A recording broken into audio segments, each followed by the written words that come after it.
ನಿಮಿಷ 30 ಸುದ್ದಿಗೆ ಸ್ವಾಗತ. ನಾನು ಚೈತ್ರ ರಾಜ್. ವೀಕ್ಷಕರೇ, ನಾನು ಸ್ಟುಡಿಯೋ ಒಳಗೆ ಬಂದಿದ್ದೀನಿ. ಸೊ ನನ್ನ ಮಾಸ್ಕ್ ಅನ್ನು ರಿಮೂವ್ ಮಾಡ್ತಾ ಇದ್ದೀನಿ. ಅದರ್ವೈಸ್ ಎಲ್ಲ ಟೈಮಲ್ಲೂ ಕೂಡ ನನ್ನ ಮಾಸ್ಕ್ ಅನ್ನು ನಾನು ಹಾಕೊಂಡಿರ್ತೀನಿ, ಸೋಷಿಯಲ್ ಡಿಸ್ಟೆನ್ಸಿಂಗ್ ಮಾಡ್ತೀನಿ, ಹಾಗೆ ನನ್ನ ಕೈಗಳನ್ನು ಸ್ಯಾನಿಟೈಸ್ ಮಾಡ್ಕೊಡ್ತೀನಿ. ಸರ್ಕಾರದ ಎಲ್ಲ ಕ್ರಮಗಳನ್ನು ನಾನು ಕೂಡ ಪಾಲನೆ ಮಾಡ್ತಾ ಇದ್ದೀನಿ, ನೀವು ಕೂಡ ಪಾಲನೆ ಮಾಡಿ. ವೆಲ್ ವೀಕ್ಷಕರೇ, ದಿನದಲ್ಲಿ ನಡೆದಂತಹ ಪ್ರಮುಖ ಸುದ್ದಿಗಳನ್ನು ಇದೀಗ ಒಂದೊಂದೇ ನೋಡ್ತಾ ಹೋಗೋಣ. ರಾಜ್ಯ ಬಿಜೆಪಿ ಉಸ್ತುವಾರಿ ಅರುಣ್ ಸಿಂಗ್ ಬೆಂಗಳೂರಿಗೆ ಆಗಮಿಸಿದ್ದು ಸರಣಿ ಸಭೆಗಳನ್ನು ಶುರು ಮಾಡಿದ್ದಾರೆ. ಇಂದು ಸಿಎಂ ಹಾಗೂ ಸಚಿವರ ಜೊತೆ ನಡೆದ ಸಭೆ ಮುಕ್ತಾಯವಾಗಿದೆ. ರಾಜ್ಯ ಸರ್ಕಾರದ ಕೆಲಸ ಕಾರ್ಯಗಳ ಬಗ್ಗೆ, ಮೌಲ್ಯಮಾಪನ ಬಗ್ಗೆ ಸಭೆಯಲ್ಲಿ ಚರ್ಚೆ ನಡೆಯಿತು. ಸಚಿವರ ಕೆಲಸ ಹಾಗೂ ಕಾರ್ಯವೈಖರಿ ಬಗ್ಗೆಯೂ ಪ್ರಶ್ನೆ ಮಾಡಿದ್ದಾರೆ. ಇಂದಿನ ಸಚಿವರ ಸಭೆಯಲ್ಲಿ ಸಿಎಂ ಬದಲಾವಣೆ ಬಗ್ಗೆ ಯಾವುದೇ ಚರ್ಚೆ ನಡೆದಿಲ್ಲ. मंत्री अपने सचिवालय में कोई भी एमएलए, पार्टी का कार्यकर्ता, जन सामान्य व्यक्ति अगर आता है तो बिना अपॉइंटमेंट का एवरी थर्सडे वो मिलेंगे और मिल करके उनकी समस्याओं को दूर करने का काम करेंगे. Every Thursday of the week यह तय हुआ है.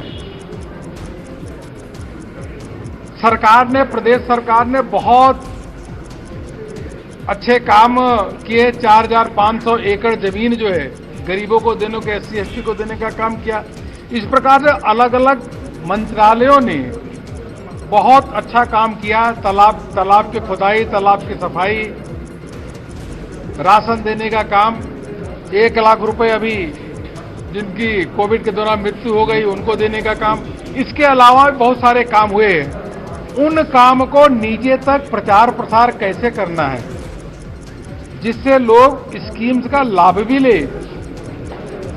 They should take the benefit of the schemes of the state government. और हमारे कार्यकर्ता उसको पब्लिसाइज करेंगे.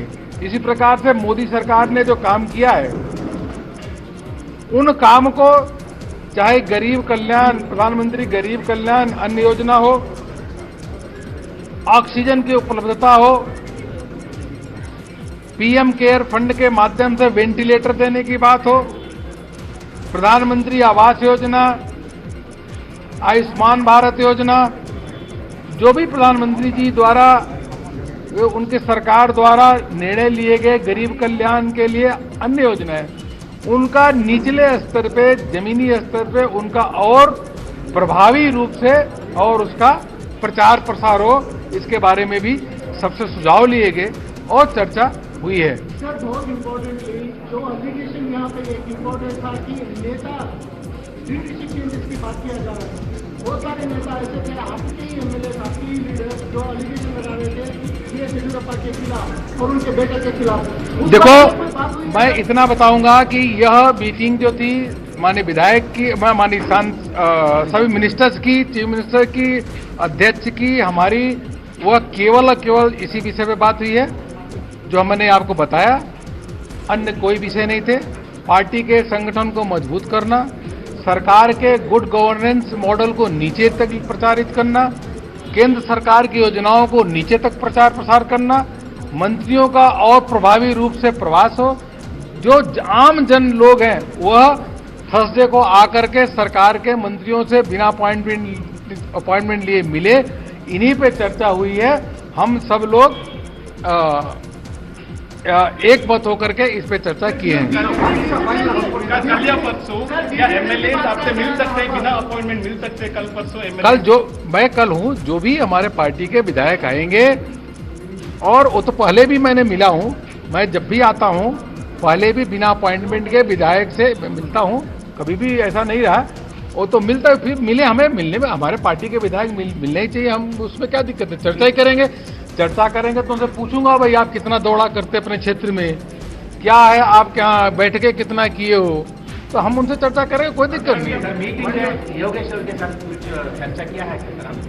मैंने आपको बताया कि जो मैंने चर्चा किया है वो सारे पॉइंट आपको बता दिया. सर, लीडरशिप को लेकर जो क्वेश्चन उठा रहे थे, बार बार प्रश्न उठाया जा रहा था, उसको कोई फुलस्टॉप रखने की बात करेगा? क्योंकि आपकी योगेश्वर हो और एमएलए बेल्लत हो, या ऐसे बहुत सारे नेता है जो डायरेक्टली बोलते हैं, वसुंधरा डायरेक्टली बोलते हैं कि हमारा लीडरशिप को जो पॉजिटिविटी थी बीजेपी में वो नहीं है, और वो जो डिसिप्लिन थी वो नहीं है. मैंने देखा, मैंने आपको बताया, इसी बारे में चर्चा हुई है. इतना जरूर है, हमने कहा कि कभी भी पार्टी के विधायक हो, पार्टी का कार्यकर्ता हो, उसको इस बात का सदैव ध्यान रखना चाहिए कि किसी भी प्रकार से पार्टी को नुकसान न हो। कोई ऐसा स्टेटमेंट नहीं देना चाहिए, कोई ऐसा कार्य नहीं करना चाहिए, कोई भी इस प्रकार की बात न करे जिससे पार्टी को नुकसान हो।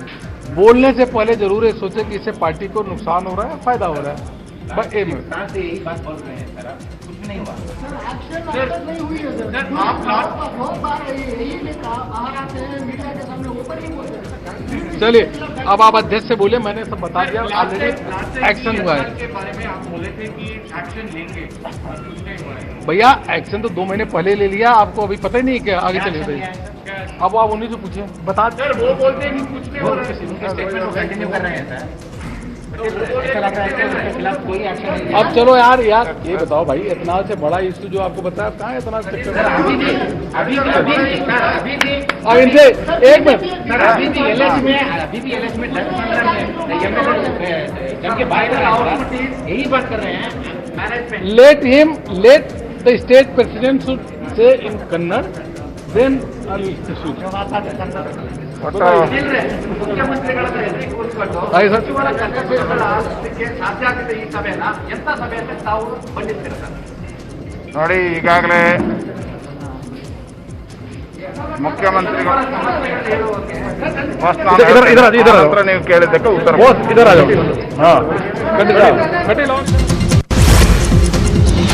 ಬೆಂಗಳೂರಿನ ಮಲ್ಲೇಶ್ವರಂ ಬಿಜೆಪಿ ಕಚೇರಿಯಲ್ಲಿ ಬಿಜೆಪಿ ರಾಷ್ಟ್ರೀಯ ಅಧ್ಯಕ್ಷ ಅರುಣ್ ಸಿಂಗ್ ಸಭೆ ನಡೆಸ್ತಾ ಇದ್ದಾರೆ.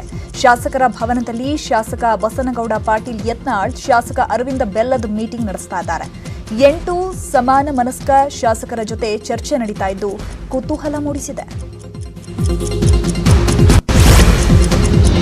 ಬಿಜೆಪಿ ಕಚೇರಿಯಲ್ಲಿ ಮೂವರು ನಾಯಕರ ಮಧ್ಯೆ ಮಾತುಕತೆ ನಡೀತಾ ಇದೆ. ಬಿಜೆಪಿ ಕಚೇರಿಯ 4ನೇ ಮಹಡಿಯಲ್ಲಿ ಉಸ್ತುವಾರಿ ಅರುಣ್ ಸಿಂಗ್, ಸಿಎಂ ಬಿಎಸ್ವೈ, ರಾಜ್ಯಾಧ್ಯಕ್ಷ ಕಟೀಲ್ ಚರ್ಚೆ ನಡೆಸ್ತಾ ಇದ್ದಾರೆ.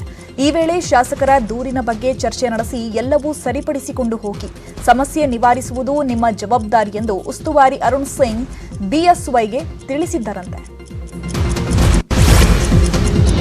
ಇನ್ನು ಉಸ್ತುವಾರಿ ಅರುಣ್ ಸಿಂಗ್ ಮುಂದೆ ವಲಸೆ ಸಚಿವರು ದೂರು ನೀಡೋ ಬಗ್ಗೆ ಸಭೆ ನಡೆಸಿದ್ರು. ಬಿಸಿ ಪಾಟೀಲ್ ನಿವಾಸದಲ್ಲಿ ನಡೆದಿದ್ದ ವಲಸೆ ಸಚಿವರ ಸಭೆ ಮಾಡಿದ್ದಾರೆ. ವಲಸಿಗರಿಂದ ಗೊಂದಲ ಎಂಬ ಹೇಳಿಕೆ ವಿರುದ್ಧ ದೂರು ನೀಡಲು ಚರ್ಚೆ ನಡೆಸಿದ್ದಾರೆ ಎನ್ನಲಾಗ್ತಿದೆ. ಅರುಣ್ ಸಿಂಗ್ ಬರೋ ಮೊದಲೇ 6 ಸಚಿವರು ಸಭೆ ಸೇರಿದ್ದು ದೂರು ನೀಡಲು ಸಂಜೆಯೇ ಮಾತುಕತೆ ನಡೆಸಿದ್ದರು ಎನ್ನಲಾಗಿದೆ. ಸರ್ಕಾರದಲ್ಲಿ ಭಿನ್ನಮತದ ಜಗಳ ತಾರಕಕ್ಕೇರಿದೆ. ಆಡಳಿತ ಯಂತ್ರ ಸಂಪೂರ್ಣ ಸ್ತಬ್ಧವಾಗಿದೆ ಅಂತ ಸರ್ಕಾರದ ವಿರುದ್ಧ ವಿಪಕ್ಷ ನಾಯಕ ಸಿದ್ದರಾಮಯ್ಯ ಟ್ವಿಟರ್ ಮಾಡಿದ್ದಾರೆ. ನೀವು ಬಿಎಸ್ವೈ ಅವರನ್ನ ಇಟ್ಕೊಳ್ತೀರಾ, ಕಿತ್ತಾಕ್ತೀರಾ, ಅದು ನಿಮ್ಮ ಪಕ್ಷದ ವಿಚಾರ. ಆದರೆ ಶೀಘ್ರವಾಗಿ ಒಂದು ನಿರ್ಧಾರಕ್ಕೆ ಬನ್ನಿ ಅಂತ ಸಿದ್ದರಾಮಯ್ಯ ಟ್ವೀಟ್ ಮಾಡಿದ್ದಾರೆ. ಶಾಸಕ ಅರವಿಂದ್ ಬೆಲ್ಲದ ಮತ್ತು ಯತ್ನಾಳ್ ವಿರುದ್ಧ ಶಾಸಕ ರೇಣುಕಾಚಾರ್ಯ ಕಿಡಿಕಾರಿದ್ದಾರೆ. 20ರಿಂದ 30 ಜನ ಶಾಸಕರು ಸೇರಿ ಇಬ್ಬರ ಮೇಲೆ ಕ್ರಮ ಆಗಲಿ ಅಂತ 65 ಶಾಸಕರ ಸಹಿ ಸಂಗ್ರಹಿಸಿದ್ದು ನಿಜ. ಯಾರು ತಪ್ಪು ಮಾಡ್ತಾರೆ ಅವರ ಮೇಲೆ ನಿರ್ದಾಕ್ಷಿಣ್ಯವಾಗಿ ಕ್ರಮ ಕೈಗೊಳ್ಳೋಕೆ ನಮ್ಮ ರಾಷ್ಟ್ರೀಯ ನಾಯಕರನ್ನ ಆಗ್ರಹಿಸುತ್ತೇನೆ ಅಂತ ಹೇಳಿದ್ದಾರೆ. ಕಲಬುರಗಿಯಲ್ಲಿ ಸಿಎಂ ಯಡಿಯೂರಪ್ಪ ಪರ ಶ್ರೀಶೈಲಂನ ಸಾರಂಗ ಪೀಠಾಧಿಪತಿ ಶ್ರೀ ಸಾರಂಗಾಧೇಶ್ವರ ಮಹಾಸ್ವಾಮಿ ಬ್ಯಾಟಿಂಗ್ ಮಾಡಿದ್ದಾರೆ. ಯಡಿಯೂರಪ್ಪ ಅವರನ್ನ ಸಿಎಂ ಸ್ಥಾನದಿಂದ ಕೆಳಗೆ ಇಳಿದರೆ ಬಿಜೆಪಿ ಸರ್ವನಾಶವಾಗುವುದು ಪಕ್ಕಾ ಅಂತ ಎಚ್ಚರಿಕೆ ಕೊಟ್ಟಿದ್ದಾರೆ. ರಾಜ್ಯ ರಾಜಕೀಯದಲ್ಲಿ ಮಹತ್ವದ ಬೆಳವಣಿಗೆ ವೇಳೆ ಕೇಂದ್ರ ಸಚಿವ ಡಿವಿ ಸದಾನಂದ ಗೌಡ ಪ್ರಧಾನಿ ನರೇಂದ್ರ ಮೋದಿ ಅವರನ್ನ ಭೇಟಿ ಮಾಡಿದ್ದಾರೆ. ತಮ್ಮ ನಿವಾಸಕ್ಕೆ ಕರೆಸಿದ್ದ ಪ್ರಧಾನಿ ಕರ್ನಾಟಕದ ರಾಜಕಾರಣದ ಬಗ್ಗೆ ಮಾಹಿತಿಯನ್ನ ಪಡೆದುಕೊಂಡಿದ್ದಾರೆ. ಉಡುಪಿ ಜಿಲ್ಲೆಯಲ್ಲೂ ಮುಂಗಾರು ಮಳೆ ಅಬ್ಬರ ಮುಂದುವರೆದಿದೆ. ಕಳೆದ 4 ದಿನಗಳಿಂದಲೂ ನಿರಂತರವಾಗಿ ಮಳೆ ಸುರಿತಾ ಇದ್ದು ರಾಷ್ಟ್ರೀಯ ಹೆದ್ದಾರಿ 66ರ ಮೇಲೆ ಗುಡ್ಡ ಕುಸಿದಿದೆ. ಬೈಂದೂರು ತಾಲೂಕು ಒತ್ತಿನೆಣೆಯಲ್ಲಿ ಗುಡ್ಡ ಕುಸಿದಿದ್ದು ಹೆದ್ದಾರಿಯಲ್ಲಿ ಕೆಲಕಾಲ ಟ್ರಾಫಿಕ್ ಜಾಮ್ ಉಂಟಾಗಿತ್ತು. ಕಾಫಿನಾಡು ಚಿಕ್ಕಮಗಳೂರಿನ ಮಲೆನಾಡು ಭಾಗದಲ್ಲಿ ಮಳೆಯ ಅಬ್ಬರ ಮುಂದುವರೆದಿದೆ. ತುಂಗಾಭದ್ರಾ ನದಿಗಳ ಹರಿವಿನ ಮಟ್ಟದಲ್ಲಿ ಏರಿಕೆಯಾಗಿದೆ. ಕಳಸ ಹೊರನಾಡು ಸಂಪರ್ಕ ಕಲ್ಪಿಸುವ ಹೆಬ್ಬಾಳೆ ಸೇತುವೆ ಕೂಡ ಮುಳುಗುವ ಹಂತ ತಲುಪಿದೆ. ಹೇಮಾವತಿ ನದಿ ಕೂಡ ಮೈದುಂಬಿ ಹರಿತಾ ಇದೆ. ಕೊಡಗು ಜಿಲ್ಲೆಯಾದ್ಯಂತ ಕಳೆದ 4 ದಿನಗಳಿಂದ ಮಳೆ ಸುರಿತಾ ಇದೆ. ಬಿಟ್ಟು ಬಿಡದೆ ಮಳೆ ಸುರಿತಾ ಇದ್ದು ಜನಜೀವನ ಅಸ್ತವ್ಯಸ್ತಗೊಂಡಿದೆ. ಭಾಗಮಂಡಲದ ತ್ರಿವೇಣಿ ಸಂಗಮ ಬಹುತೇಕ ಭರ್ತಿಯಾಗಿದೆ. ಕೊಡಗು ಜಿಲ್ಲೆಯಲ್ಲಿ ಜೂನ್ 23ರಿಂದ ಆಗಸ್ಟ್ 16ರವರೆಗೆ ಭಾರೀ ವಾಹನಗಳ ಸಂಚಾರಕ್ಕೆ ನಿಷೇಧ ಹೇರಲಾಗಿದೆ. ಕೊಡಗು ಜಿಲ್ಲೆಯಲ್ಲಿ ವಿಪತ್ತು ನಿರ್ವಹಣಾ ಮತ್ತು ವಾಹನ ಕಾಯ್ದೆಗಳ ಅಡಿಯಲ್ಲಿ ಮಲ್ಟಿ ಆಕ್ಸಿಲ್ ವಾಹನಗಳಾದ ಬುಲೆಟ್, ಟ್ಯಾಂಕರ್ಸ್, ಶಿಪ್ ಕಾರ್ಗೋ ಮತ್ತು ಕಂಟೈನರ್ಸ್ಗಳ ಸಂಚಾರಕ್ಕೆ ನಿಷೇಧಿಸಲಾಗಿದೆ.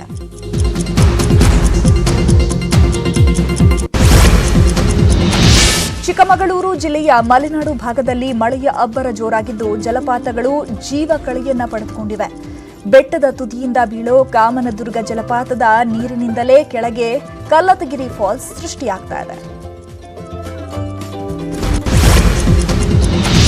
ರಾಜ್ಯದಲ್ಲಿ ಕೊರೋನಾ ಸೋಂಕು ದಿನೇ ದಿನೇ ಕುಸಿತಾ ಇದೆ. ಹೀಗಾಗಿ ಲಾಕ್ಡೌನ್ ಸಂಬಂಧ ಡಿಸಿಎಂ ಅಶ್ವಥ್ ನಾರಾಯಣ್ ಪ್ರತಿಕ್ರಿಯಿಸಿದ್ದಾರೆ. 21ರ ನಂತರ ಕೆಲವು ಚಟುವಟಿಕೆಗಳಿಗೆ ವಿನಾಯಿತಿ ಕೊಡಬೇಕಾಗುತ್ತೆ. ಈ ಕುರಿತು ಸಭೆ ನಡೆಸಿ ತೀರ್ಮಾನ ಮಾಡಲಾಗುತ್ತೆ ಅಂತ ಹೇಳಿದ್ದಾರೆ. ಮಂಡ್ಯದಲ್ಲಿ ಕೊರೋನಾ ಮಹಾಮಾರಿಗೆ ನಿನ್ನೆ 5 ದಿನದ ಬಾಣಂತಿ ಸಾವನ್ನಪ್ಪಿದ್ದಾರೆ. ಮದ್ದೂರಿನ ಗೆಜ್ಜಲಗೆರೆ ಗ್ರಾಮದ ಶಿಲ್ಪಾಶ್ರೀ ಸಾವನ್ನಪ್ಪಿದ ಬಾಣಂತಿ. ಕಳೆದ 6 ದಿನಗಳ ಹಿಂದೆ ಶಿಲ್ಪಾಶ್ರೀಯನ್ನ ಮಂಡ್ಯ ಮಿಮ್ಸ್ ಆಸ್ಪತ್ರೆಗೆ ಹೆರಿಗೆಗಾಗಿ ದಾಖಲು ಮಾಡಲಾಗಿತ್ತು. ಕೋವಿಡ್ ಸೋಂಕಿನಿಂದ ಐಸೋಲೇಷನ್ನಲ್ಲಿದ್ದು ಆರೋಗ್ಯದಲ್ಲಿ ಏರುಪೇರಾದವರಿಗೆ ಚಿಕಿತ್ಸೆ ನೀಡ್ತಾ ಇದ್ದ ಖಾಸಗಿ ಕ್ಲಿನಿಕ್ ಮೇಲೆ ಕೊಡಗು ಡಿಎಚ್ಒ ನೇತೃತ್ವದ ಅಧಿಕಾರಿಗಳ ತಂಡ ರೇಡ್ ಮಾಡಿದೆ. ಡಾಕ್ಟರ್ ದೇವದಾಸ್ ಅನ್ನೋರ ಆಸ್ಪತ್ರೆಗೆ ಶೋಕಾಸ್ ನೋಟಿಸ್ ನೀಡಿ ಕ್ಲಿನಿಕ್ ವಿರುದ್ಧ ಕ್ರಮ ಕೈಗೊಳ್ಳುವುದಾಗಿ ತಿಳಿಸಿದ್ದಾರೆ. ವಿಜಯಪುರ ಜಿಲ್ಲೆಯಲ್ಲಿ ಪ್ರತಿಷ್ಠಿತ ಬಿಎಲ್ಡಿಇ ಸಂಸ್ಥೆ ವಿಶಿಷ್ಟ ಕಾರ್ಯ ಮಾಡಿದೆ. ಕೊರೋನಾದಿಂದ ಮೃತರಾದ ಸಿಬ್ಬಂದಿಗೆ ಆರ್ಥಿಕ ನೆರವು ನೀಡಿದೆ. ಸಾವನ್ನಪ್ಪಿದವರ 14 ಸಿಬ್ಬಂದಿಯ ಕುಟುಂಬಕ್ಕೆ ಎಂಬಿ ಪಾಟೀಲ್ ತಲಾ 1 ಲಕ್ಷ ಚೆಕ್ ಹಸ್ತಾಂತರ ಮಾಡಿದ್ದಾರೆ. ಮೈಸೂರು ಝೂನಲ್ಲಿ ಪ್ರಾಣಿಗಳನ್ನು ದತ್ತು ಪಡೆಯುವ ನಟ ದರ್ಶನ್ ಕಾರ್ಯಕ್ಕೆ ನಟಿ ಅಮೂಲ್ಯ ಸಾಥ್ ನೀಡಿದ್ದಾರೆ. ಮೈಸೂರಿನ ಮೃಗಾಲಯದಲ್ಲಿ ಪ್ರಾಣಿಯೊಂದನ್ನು ನಟಿ ಅಮೂಲ್ಯ ದತ್ತು ಪಡೆದಿದ್ದಾರೆ. ದಕ್ಷಿಣ ಕನ್ನಡ ಜಿಲ್ಲೆಯ ಪುತ್ತೂರಿನ ಯುವಕರು ಹೆಚ್ಚು ಪೌಷ್ಟಿಕಾಂಶಗಳನ್ನು ಹೊಂದಿರುವ ಬ್ರೈನ್ ಕೋಳಿ ಮೊಟ್ಟೆಗಳನ್ನು ಮಾರಾಟ ಮಾಡುತ್ತಿದ್ದಾರೆ. ಮಾರುಕಟ್ಟೆಯಲ್ಲಿ ಒಂದು ಮೊಟ್ಟೆಗೆ 10 ರೂಪಾಯಿ ಬೆಲೆ ಇದ್ದು ಬ್ರೌನ್ ಎಗ್ಗೆ ಭಾರೀ ಬೇಡಿಕೆ ಇದೆ. ರಾಜ್ಯದ ಕಾರಾಗೃಹಗಳಿಗೆ ಬೆಂಗಳೂರಿನ ಸೆಂಟ್ರಲ್ ಜೈಲ್ ಮಾದರಿಯಾಗಿದೆ. ಪರಪ್ಪನ ಅಗ್ರಹಾರ ಜೈಲಲ್ಲೀಗ ಒಂದೂ ಪಾಸಿಟಿವ್ ಕೇಸ್ ಇಲ್ಲ.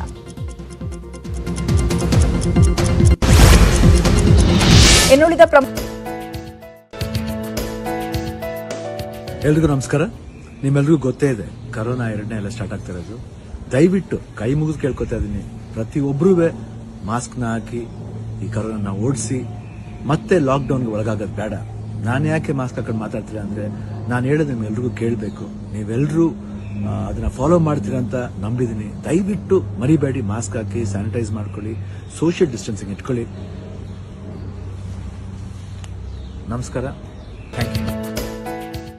ನಮಸ್ಕಾರ, ನಾನು ರಾಧಿಕಾ ನಾರಾಯಣ್. ನಿಮ್ಮೆಲ್ಲರಿಗೂ ಗೊತ್ತಿರೋ ಹಾಗೆ ಇತ್ತೀಚಿನ ದಿನಗಳಲ್ಲಿ ಕೊರೋನಾ ವೈರಸ್ ಕೇಸಸ್ ದಿನದಿಂದ ದಿನಕ್ಕೆ ಜಾಸ್ತಿ ಆಗ್ತಾನೆ ಹೋಗ್ತಾ ಇದೆ. ಹಾಗಾಗಿ ನಾವು ಕಡ್ಡಾಯವಾಗಿ ಕೆಲವೊಂದು ಸೇಫ್ಟಿ ಪ್ರೋಟೋಕಾಲ್ಸ್ನ ಫಾಲೋ ಮಾಡಲೇಬೇಕಾಗಿದೆ. ನೀವು ಮನೆಯಿಂದ ಆಚೆ ಹೋದಾಗ ದಯವಿಟ್ಟು ನಿಮ್ಮ ಸೇಫ್ಟಿ ಮಾಸ್ಕ್ನ ಹಾಕೊಳ್ಳೋದು ಮರಿಬೇಡಿ.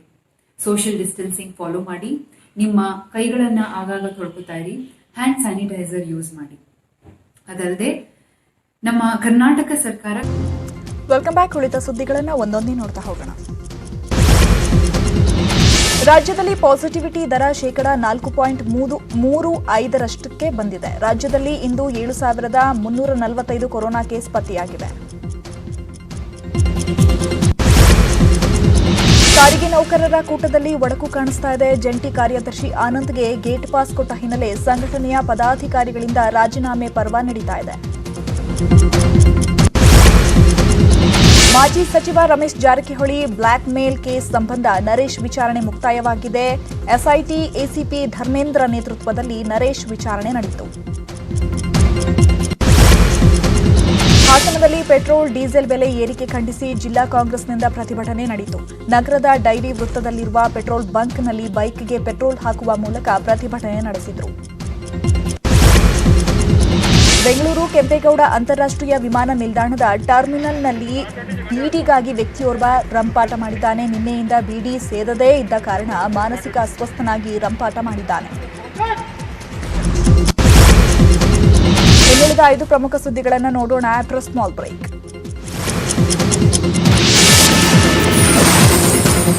ಡಿಸ್ಟೆನ್ಸ್ ಅಂದರೆ ಸೋಷಿಯಲ್ ಡಿಸ್ಟೆನ್ಸಿಂಗ್ ಕಾಯ್ದಿಡಬೇಕು. ಹಾಗೆ ಕೈ ವಾಶ್ ಮಾಡ್ತಾ ಇರಬೇಕು, ಹ್ಯಾಂಡ್ ಸ್ಯಾನಿಟೈಸರ್ ಯೂಸ್ ಮಾಡ್ತಾ ಇರಬೇಕು.